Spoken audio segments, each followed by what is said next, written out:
Very pleased that everyone could be here today. I know that it does take a scheduling to get us all here, so I appreciate all that are here. We had no one sign up on the outside here, so we don't have the citizens' comments. He signed up. Oh, somebody signed up? Oh, okay. And your name, sir? Jeffrey? Jeffrey Lane, if you go ahead and go up front. L-E? L-E, gotcha. Okay, if you could please come to the front there, to the podium, and you have 3 minutes or roughly so to address whatever concern you have.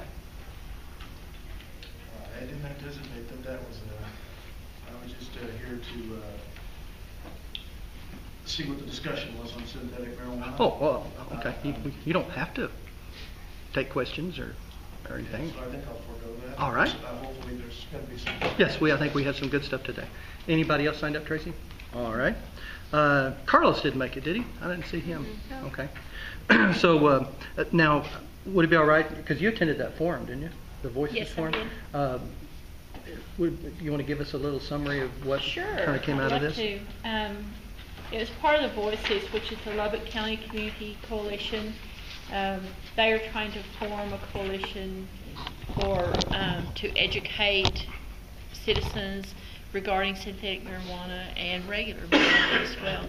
So the forum that they had, it was a variety of people there and associations presented it. I went, the health department was presented, there were a lot of law enforcement presented. Charles Perry was there. So it was more of a discussion forum on where they want to go from there. They plan to meet again in a couple of months to see what they want to do forward from there. But it was quite interesting, especially listening to they had the Cooper Independent School District police there, Lubbock ISD police were there, and our city police were there. But it was very interesting listening to those school police and what they see on their campuses. Okay. So that was kind of the gist of it. And there'll be some more meetings coming up? Yes, there will be more meetings. Okay. All right. You might remember Carlos came and talked to us last month, and I think he's very animated, so I'm sure that we'll get another opportunity to hear from him. We have next into our work session, we have Kelsey Bernstein, who's coming up to talk to us from the American Heart Association about the Clean Air Coalition presentation. So, Kelsey, if you take the front, we'd appreciate hearing from you. First of all, thank you guys so much for allowing me to come and speak. And Matthew Harris will come up here later, who is our chair for the West Texas Smoke-Free Coalition.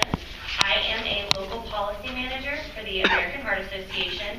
And so the American Heart Association, along with the American Lung Association, American Cancer Society, and Livestrong, have formed a statewide coalition called Smoke-Free Texas. And so we are interested in working in Lubbock and have joined Matthew's coalition, which is the West Texas Smoke-Free Coalition.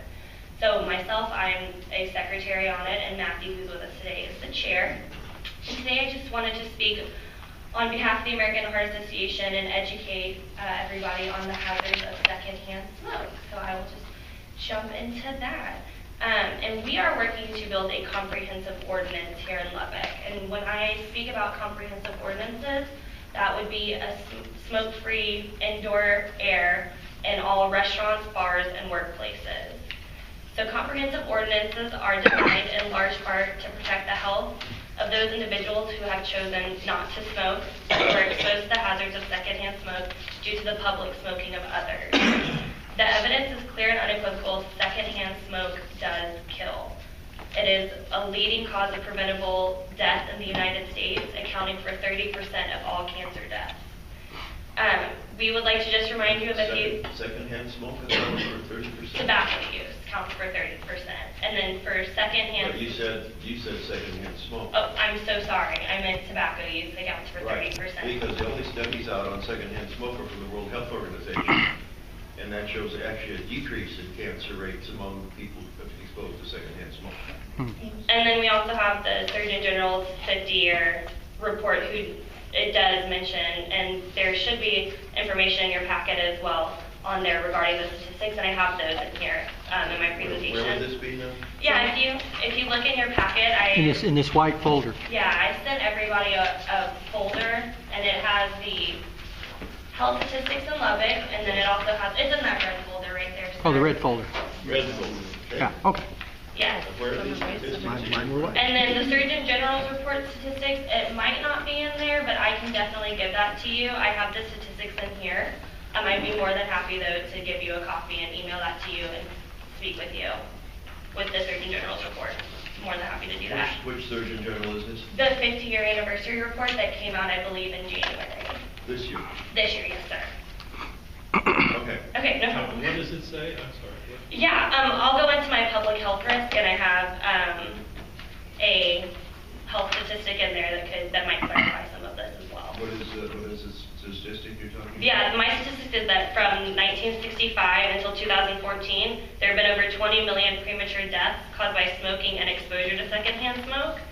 2.5 million of those 20 million have been among non-smokers who died from diseases caused by exposure to secondhand smoke. And that is in the CDC's, it's the health consequence of smoking 50 years later is the title of it. And I would be more than happy to send that report to you. That would be good. Yeah, no problem, I can definitely do that. So to go more into the public health risk as well, it is the third leading cause of preventable death in the United States. Tobacco use is the number one, as we stated before. It kills. What is the third? The third would be the exposure to secondhand smoke, and that's in your packet as well. And there, under the Smoke-Free Texas guidelines, there's one that is titled, I want to make sure I have the title for you correct. I'm saying the secondhand smoke is the third leading cause of death in the United States? Diseases caused by exposure to secondhand smoke. And you can look at the smoke-free workplace law for Texas would improve non-smokers' health.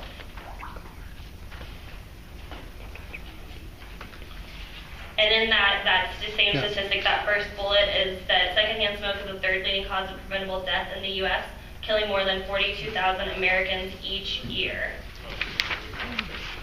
And so going off from the public health risk, we're really concerned with the employee health risk here in Lubbock.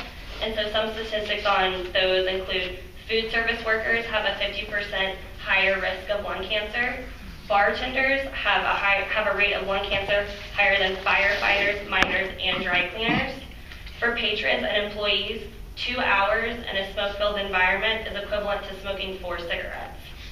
A great example of the hazards of it is we have a member in our coalition named Shay, who is a bartender at Bar PM, and he went to the doctor.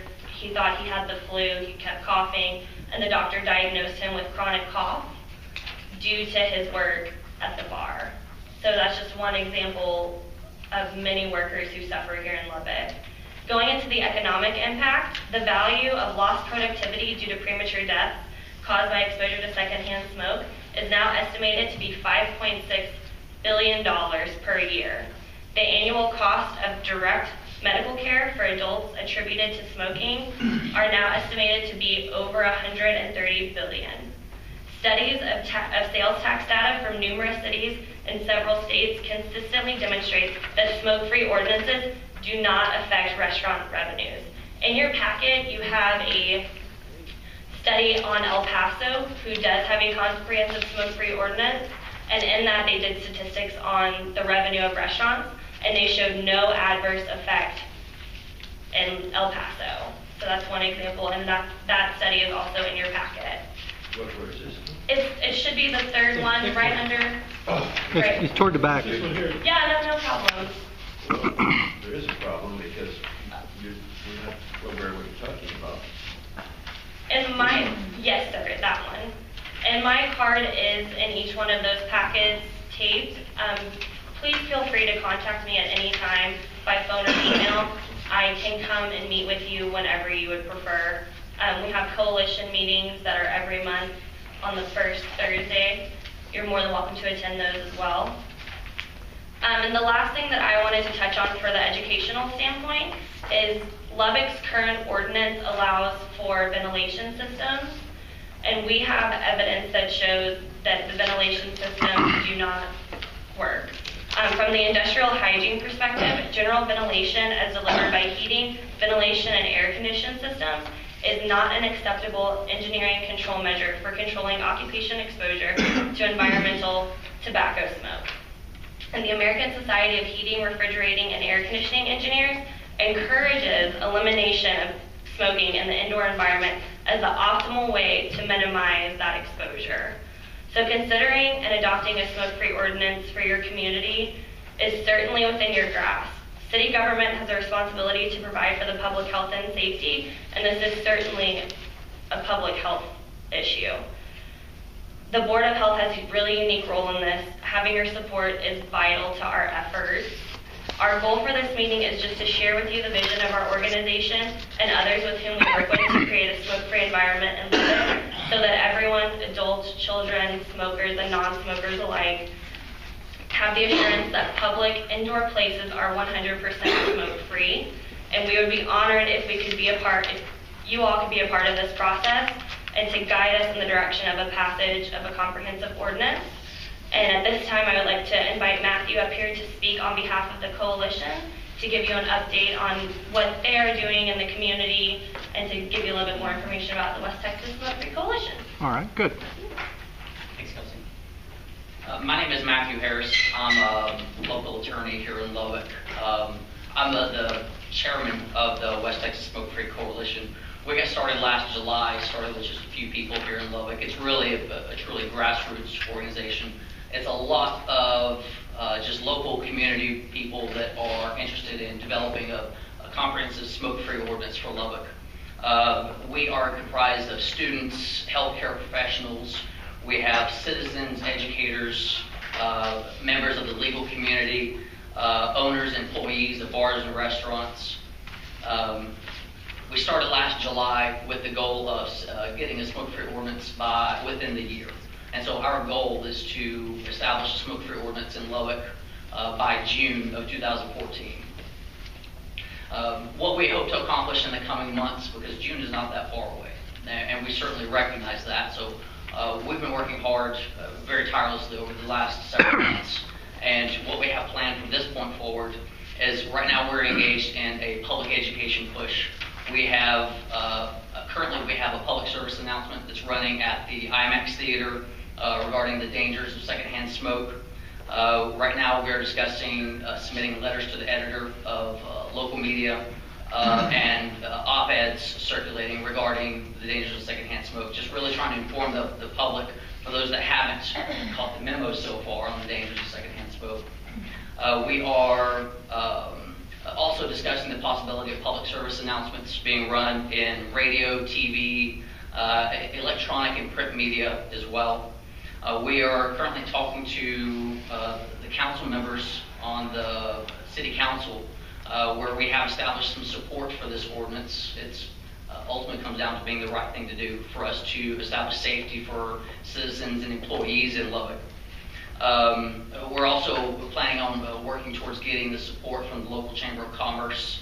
And as Kelsey pointed out, the one-year study in El Paso showed that it did not decrease revenues for the businesses, all the bars that it established after the establishment of this smoke-free ordinance. In fact, they increased their revenues after the smoke-free ordinance went into effect. Successes so far, as I stated, we have several council members that have come out and told us that they are in favor of this, and this is something that they're willing to assist us on. Right now we have 256 Lubbock residents that have signed statements saying that they support a comprehensive smoke-free ordinance. Additionally, a few months ago, KCBD ran a poll that established that 71% of Lubbock residents, or the ones that took the poll, were in favor of a smoke-free ordinance in Lubbock, which is a higher total than the rest of Texas. I believe the rest of Texas is around 60%. We've also held meetings with the Lubbock Crosby Garza County Medical Society, who's supportive. The Imagine Lubbock Together we have a contact there, Connie Wharton, that is speaking to her board to see if they can come out to support us as well. We have local businesses, and I'm also a member of the Government Relations Committee of the Chamber of Commerce, so we're seeking wide support. What we're asking from you today is for your public support as well in establishing letters to the editor and coming out in their favor and helping us to educate the public. You are the health professionals of Lubbock. You have the more information than we have, and so you can help us in educating the public. And we're also seeking guidance from you on how we can implement this and helping us to achieve our ultimate goals. Okay, Dr. Mack? I'm really confused. By smoke-free, do you mean private property, public property? No, we are... Can people not smoke in their homes or their private clubs? No, we are seeking an ordinance that would be establish smoke-free workplaces. Workplace. Public, yes, So public, if somebody not were to private. work in somebody's home, that home would have to be smoke-free. I'm sorry, could you... If somebody has a private home and they have employees in their home, Well, if it's a private home and they have employees in there, I don't know that that would necessarily what's be the difference between private. a private home and a private business? You're an attorney. The foundation of British common law and American law is private property and the right to private property. Certainly.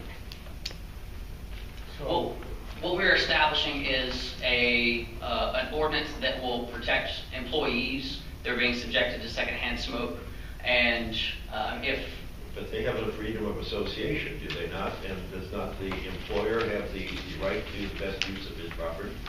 correct, and they also have the right to life.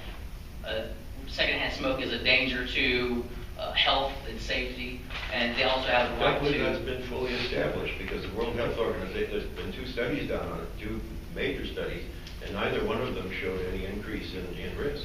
In fact, the World Health Organization study, which was the first one, showed a decrease.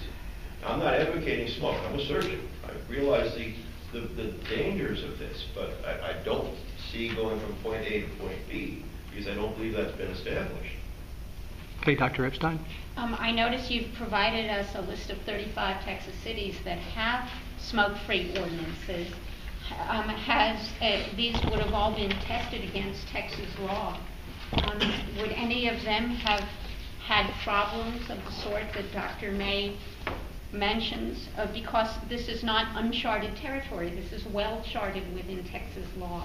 Yes.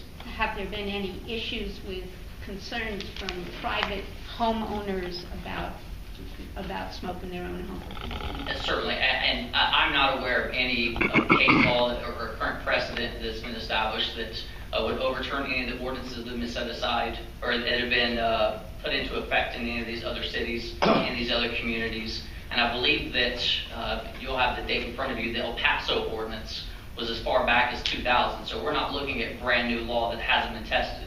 This goes back over a decade here. We have one that Dallas has this, and they're a pretty large city. Very large city. Now, is the wording of your ordinance the same as these? Are they similar? Well, at this point, we do not have an actual ordinance in hand that's already been drafted. We're working through the city council to come up with an ordinance that's going to be particular to Lubbock. Lubbock is a special breed. We do things our own way here. We're not susceptible to just taking what someone else has done, copy and paste, and slap it on here. We want to do something that's going to protect our citizens, and so we're having our local attorneys here assist us in drafting that, so that way it's effective for Lubbock. I would recommend that Dr. Chikuru, who isn't here today, but is president of the, isn't he president now of the County Medical Society? Yes. That with him being a pulmonologist, and I guess particularly with him not being here, I'm going to volunteer him to follow up with you. I did leave a message with him, so Okay. I'm definitely working on Because it makes sense that he's our Absolutely. target guy on these kind of issues. So if you need help from us, that would be my recommendation, and then we can follow up if he's not able to serve you as fully as needed. But I Sure, think that we would be appreciate any Sure. help, support, or guidance that you Okay, provide. Dr. Presley. I don't want to beat a dead horse, but I'm kind of slow. So this, what you're pushing towards, even though the ordinance isn't drafted yet, but is to ban smoking in any workplace, whether it's privately owned or public property?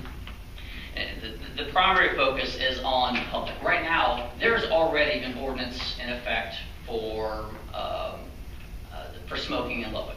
That was enacted a while back. However, there are certain loopholes that are built into it, certain loopholes that established, for example, bars. You can still smoke inside of bars. Those are public, not private. We're not looking at private residences. I mean, those are... Well, but it's a private business. If it's a privately owned bar, it's a private business. Right. Right, it comes down to the wording in the ordinance and exactly what defines a public space. Because right now, smoking is banned in public with those exceptions. It's already banned in public. The exceptions, the loopholes, allow bars to allow smoking. They allow bingo halls to allow smoking. So it's already in effect. Like this building here is already, smoking is banned in this building. The only difference is there's not an exception built in that would have allowed it in this building. But this is a publicly owned building. This is a Right. government-owned building. And that I just wanted to hear for sure, because the assumption is that I agree with the current ordinance, or that one would agree with the current ordinance. But on the secondhand smoke statistic, we're the third leading cause. The reference to that is like 1991. Is there any more current information that suggests that? I've defer to the statistics. I will go ahead and send you all the 50th anniversary report, the executive summary. I do not mind doing that at all, and that has the most current statistics, and that was released in January. I'm so sorry I did not bring it with me, but I will definitely email it to you however you need it. Yeah, if you'll send it to Becky. I can absolutely do Get that. her email address, and then she can distribute to everybody. The actual summary, and then I can send you the fact sheets from it. But and my point is just that 1991, there's been a lot of capability, Yeah. technology developed to detect at parts per billion instead of parts per thousand. And Right. A lot of changes have happened. Correct, and I will be happy to send that to you. Okay. For sake of time, if we can please move on. Don, you I have have something to add? another question. Okay. You know, you mentioned workplace. Yes. My house is a workplace. Nobody smokes in my house, but a lot of people do. So anytime a plumber or electrician or phone person comes in there, that becomes a workplace. How does this, well, I it don't know does that it that again. would... What's the differentiation? And again, I'm just trying to raise legal points here. It's insurance. What's the Why don't we wait till we differentiation? get to the ordinance, then we can... Why Don't take it easy. why can't, well, I think we need to have questions. We don't No, know what we're talking please. about. Deliberative, well, I know what I'm talking about. No, I mean, we don't know what the ordinance is. Well, I'm putting things forward because it may influence what they put down in the ordinance. Okay. How do you differentiate between somebody who has a private business or a private home? Someone may do taxes in their home office. Many people here in Lubbock have home offices. Does that immediately become a workplace? But the ordinance could contain special wording that was to say that any private residence or private business such as that is dependent upon the wording of the ordinance specifically. What we're seeing here is a continuous I creep. get it, I'm just saying it would... We're seeing the continuous I creep believe I can of answer. government encroaching on the private rights of I believe I can answer this. The current ordinance, it already has this established. This is not something that we're trying to break new ground on. All that we're seeking to do is to close those loopholes that currently allow smoking in bars and bingo halls and these others that are set out, not to break new ground. This is, it's all, we're closing those loopholes. Nobody's Simply- being forced to go into those places. Nobody's being tied up or arrested or pulled in or forced to go in those places. They're exercising their right of freedom of association. Well, for the Goes sake- back to British common law. For the sake of our meeting, if you can hear the concerns, and so whenever you visit with Dr. Chikuru, build into, whatever comes back to us, addressing very precisely those issues, and I think that will help. As Dr. Presley says, we're still dealing with kind of a nebulous issue here, but you can tell that that's a concern, so that's what we want to hear back. And that's exactly what we want to hear as well. So I don't think that I'm arguing with you. These are things that we want to absolutely make sure that we are protecting as well. Okay. I'm not disagreeing with you either. I think smoking is dangerous. Okay. No, you can't ask, I'm sorry, Mr. Lee, you can't ask questions. Okay. Sorry. Okay, thank you very much. Thank you so much If for your anybody time. does have concerns, please email me so that I can have those Good. printed and ask Dr. Chikuru. Okay. All right. Thank you very much, Matthew. Thank you so much. Kelsey, very much. Okay, we're rolling right along. We have presentation today from Warriors Against Synthetic Pot presentation, Gary Leatherwood and Janine. Janine, what's your last name? Kelly. Kelly, okay. You might have seen them in the news recently. They've been out doing public protests in front of some of these smoke shops. So we'll turn the floor over to you guys. Well, again, my name is Janine Kelly. I'm one of the co-founders of, of WASP, Warriors Against Synthetic Pot. This organization was kind of banded together due to two personal incidents that we had. One of them, and I'll just touch on it so you kind of get an idea where we come from. One of a very dear friend of mine, 26-year-old woman, she had been smoking this for several years, and she had a blood clot in her brain. And they can't say, and all of you being doctors, they couldn't say for sure that it was the synthetic marijuana, but they led that it was probable that that was the cause of it. In addition, Gary's son is 25 years old, and he had a heart attack just 3 weeks ago today. He had 2 stents put in, and he now continues to walk with a cane. And we also saw over time what this drug does to people. And we're selling it. We're selling it in our stores, in our smoke shops. And we can't, they've got so many loopholes with it by changing the chemical. As soon as we get the chemical listed and they change that chemical, it's no longer illegal anymore. Well, what our goal is to get it off the shelves by whatever means we can. Right now, the best that we can do as citizens is shame it off the shelves.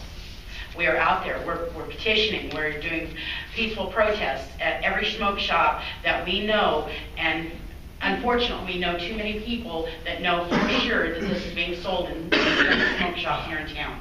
We do have some very good smoke shops that don't do that. Don't get me wrong, it's not all of them. It's right now that's all we can do, and we're working with the sheriff's or the police department. We're working with city council.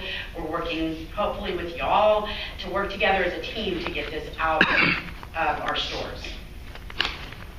Did you have anything? Just out of curiosity, being there's several doctors in the room, when we talk about this poison drug, whatever you want to call it, to me it's a poison. Why is it not out there more, from y'all's aspect about the dangers of it? I mean, have we all seen the dangers from it, in the hospitals and patients?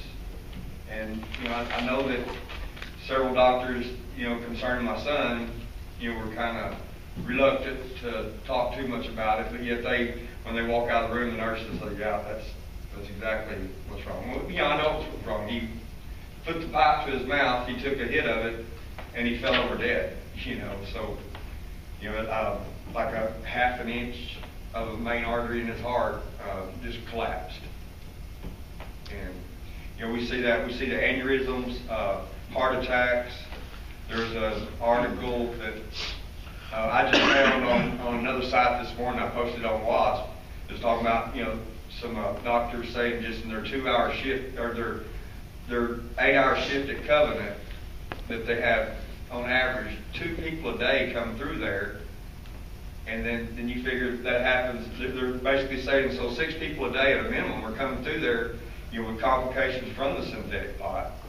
And then you figure that by all the hospitals across the United States, it's affecting a lot of people. It's affecting a lot of money, too. I mean, because the people that are doing it are not people, for the most part, not people that can afford to go in there and pay their doctor bills, and they can't afford to, have insurance either, or they won't have the insurance. So, I mean, it's essentially costing, the medical teams in the counties as well. What kind of response are you getting when you guys are out publicly protesting in front of these shops? What do you get feedback from the public? Well, we get threats from the smoke shops, of course, but as far as a whole, people drive by and pull through there and tell us, hey, we appreciate what y'all are doing. We hear more stories out there on the streets too. They say, man, we've been fighting this with my son for so long, and we're going to try to get him on y'all's side. And just everything's been positive feedback for what we're doing. I don't feel like we're having a big enough impact. I know we've been in the news a lot, and our name is out there. And these smoke shops, they hate seeing us show up on Friday nights. But Dr. Presley? I'm not necessarily speaking for the board, but for myself, I want to applaud y'all for getting out there and taking action. I saw you on the news. Yeah, absolutely, absolutely. We appreciate y'all. Well, I think, Go ahead. in answer to your question that you posed, from what we can do, we looked into this problem previously. And what we saw, first of all, was that what we're dealing with is many compounds, not just one, 10, or it's over 100. We found out, and please excuse me for interrupting, there's thousands of compounds that are being used in this now. So the problem that we face, and what we're trying to do, was to figure out a way to, how do you write an ordinance, or how do you regulate this? And this is the problem the city faces. We have, in fact, last month, we met with a chemist here at our meeting, who's out, who's with Texas Tech, and he can analyze for these compounds. Now, the point is, we would have to get a list together, and this is what we're trying to do. How do you get a list together of all these compounds? How do you write down, how do you detect them? Because we have to establish a way to criminalize this procedure. And that's what we're dealing with at the moment. So we're trying, but it's... What kind of gets me is cigarettes have to be labeled with a Surgeon General's warning on them. And we know that cigarettes will kill you over time. They will. A big percentage of people that smoke will have some effects from it in their life. This stuff is making people just fall over dead, and all they have to do is just put not for human consumption on there, even though they know that's what they're selling it for. Well, My deal too on that, I mean, the medical standpoint, I mean, we'd love to be able to see it come from the medical, board to, to be able to get something out there to be able to stop because of the dangers it's imposing. But as far as the city council and the city authorities, that make the rules, I mean, there's a lot of places where it's a felony. It can't be that hard to trace and go back and see what they've done. Some of them, different ones. South Dakota has a law there that of course, I'm not an attorney. I can't tell you how everything's worded properly and all, but basically, if you're mimicking any illegal drug, with something, whether it's not for human consumption or not, it's a felony. So. Well, unfortunately, the legal department's not here at the moment, but we've met with them several times about this very issue, and it's almost, at the moment, we don't have a nice way to do it. In fact, as Dr. Pressey said, I think what you're doing is probably more important than anything we can do at the moment, because publicity and bringing people's attention to this is critical. In the meantime, we're trying, we're looking at this, and we're talking to these people. It's a chemical analysis problem. As you mentioned, you can ban tobacco, but that's a definable product that we can aim at. These are not definable at the moment. As you said, it's a huge morass. And until we can nail that down, and we're trying, and there's a lot of cities trying to do this. We're not the only ones that are faced with this problem. And we're all trying to work together to do that. One of the ways we were thinking about trying to do this was to define it by its action on, say, an animal. For instance, we could blow this smoke past an animal and cause a certain response, then we can say it's a psychotropic agent, and we can define it as a psychotropic agent and ban it that way. But to chemically try to define this thing, which is, I'm a chemist, I love to try to define things. This is a mess. So, again, I think what you're doing is great, and we're aware of this problem, and we're looking at the problem, and Dr. Carr had some suggestions earlier today as to how we might do this sort of one-on-one. Have a person go in, buy the thing, have a policeman waiting so they can show a chain of possession, give it to him, we'll take it to the lab, have it analyzed, and then nail them for that one, and just keep doing it until they give up. See, what we're running across with that idea, which is great, But what happens is these people, and this is what we've gotten from other public officials, is they're staying one step ahead of us. And they will slightly change that agent. They're using cat urine, they're using formaldehyde, they're using acetone. And these are just some of the agents that they're putting in these things. And the minute they find out that we have regulated a chemical, they change it. And they don't care what it is. They don't care what that chemical is. Whatever they have underneath their sink, they're going to throw it in there.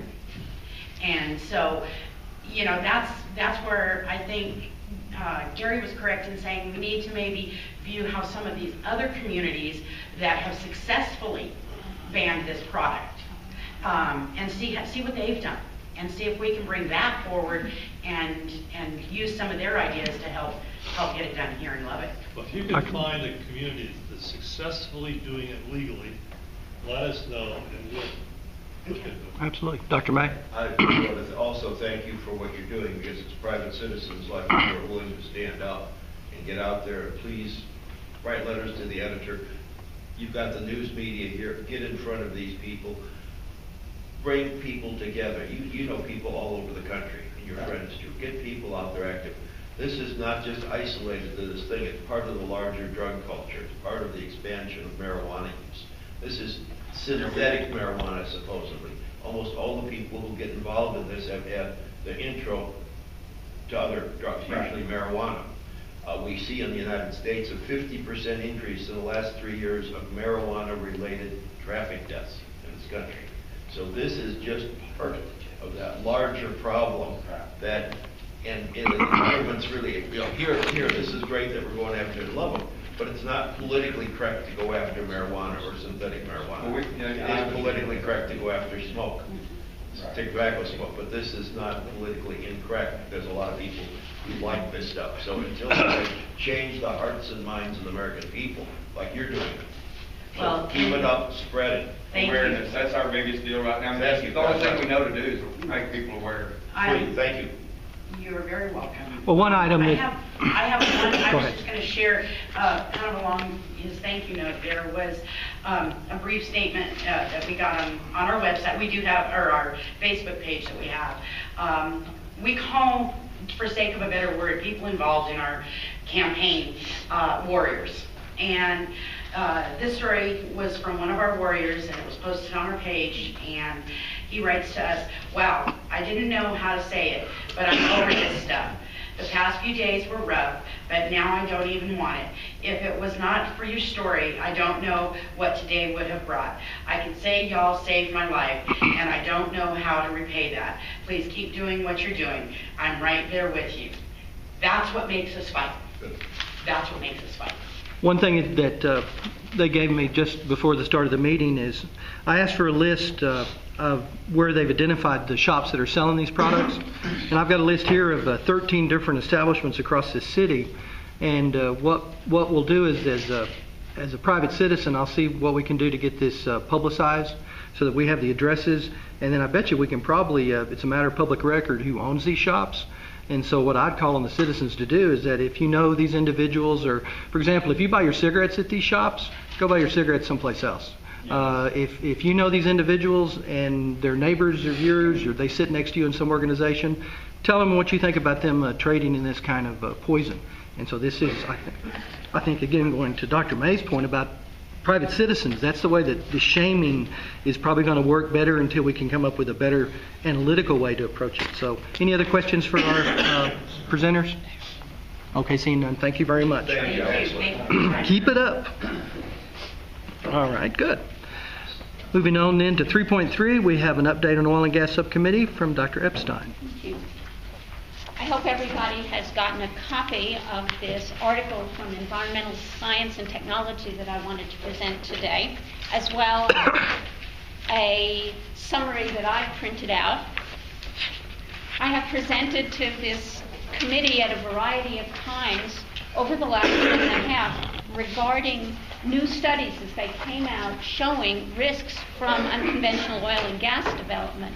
Of course, as you recall, unconventional oil and gas development has only been going on since about 2008.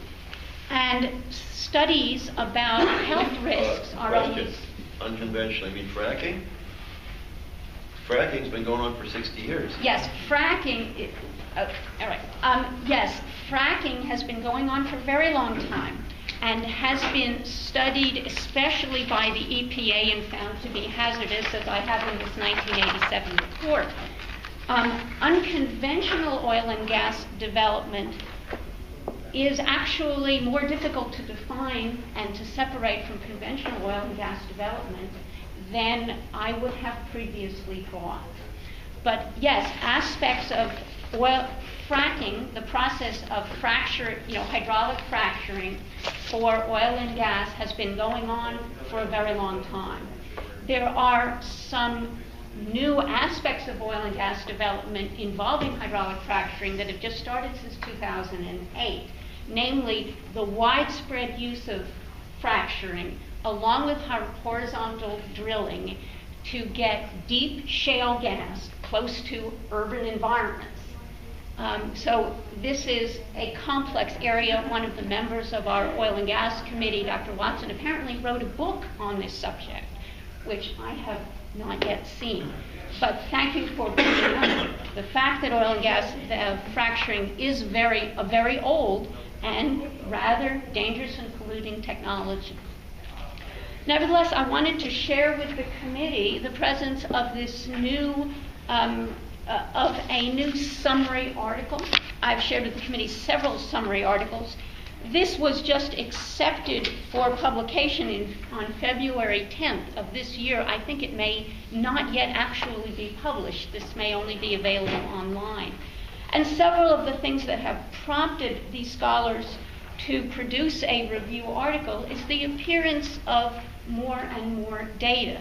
And last time, at the last meeting of the Board of Health, I shared some important new data that came from this same group, the Colorado School of Public Health, regarding the increased incidence of congenital heart defects in women who had been exposed to very high levels of oil and gas development in Colorado. And so it's the presence of newer studies as studies are beginning to roll in, that's prompting the presence of this summary article. It is readable, but for simplicity's sake, I've given you my own written summary. Here's my summary of this article. If I've made a mistake, I apologize. Here's the original right here for you. But I wanted to call attention to the board of the newer data that's coming on showing hazards of air pollution. If you look on the first page, this is organized as the authors of this article log organized it. But basically it's showing a more systematic treatment of the risks having to do with air pollution, and especially on the following page regarding water pollution, a very important aspect for members of people in West Texas. We're dealing with, of course, the depleted Ogallala aquifer. And let me just read about the air pollution hazards. It says, potential pathways of surface and groundwater contamination from unconventional natural gas development are transportation spills, well casing leaks, migration through fractured rock, abandoned wells, drilling site discharge, and wastewater disposal. Current scientific consensus is that accidents and malfunctions, such as well blowouts, leaking casings, and spills of drilling fluid or wastewater are more likely to contaminate surface and groundwater supplies than the process of high-volume hydraulic fracturing itself. So I've provided this article, this review, and this article to keep the board up to date about the newest scientific basis of our concern. Also, at the oil and gas subcommittee meeting, one of the things that's come up is that probably Lubbock is not going to get the type of unconventional high-volume natural gas development that you see, natural gas development that you see in Colorado, or in Pennsylvania, or even in the Barnett Shale of Texas. Nevertheless, we're probably going to continue to have oil and gas development in Lubbock. How much development we have probably depends on the price of oil. As the price of oil goes up, people want to drill. And many of the concerns that are talked about here in this review article are shared by all oil and gas development, not just the unconventional gas, but what we have, which is hybrid, a type of hybrid.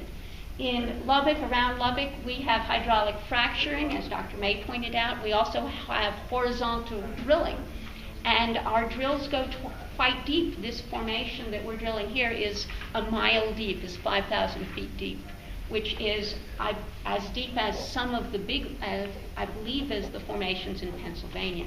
So the distinction between unconventional and conventional is harder and harder to make. The people who are drilling here in Lubbock and in the Permian Basin have learned a number of the techniques from techniques that are used in the Barnett Shale and are using them here in Lubbock. So many of the hazards that are identified in this study are also present in ongoing Lubbock drilling. When do we anticipate the subcommittee is going to issue a report? The next meeting, which is probably be the final meeting, has not been scheduled, but will probably be sometime in early April. Well, I think Dr. Epstein should be committed for this, especially speaking out on something that's not politically correct here in West Texas, to speak out against oil or gas drilling. But I think the key one here, there's two she pointed out. One is, of course, the hazards that have been found from coming up in the water and the Barnett Shale.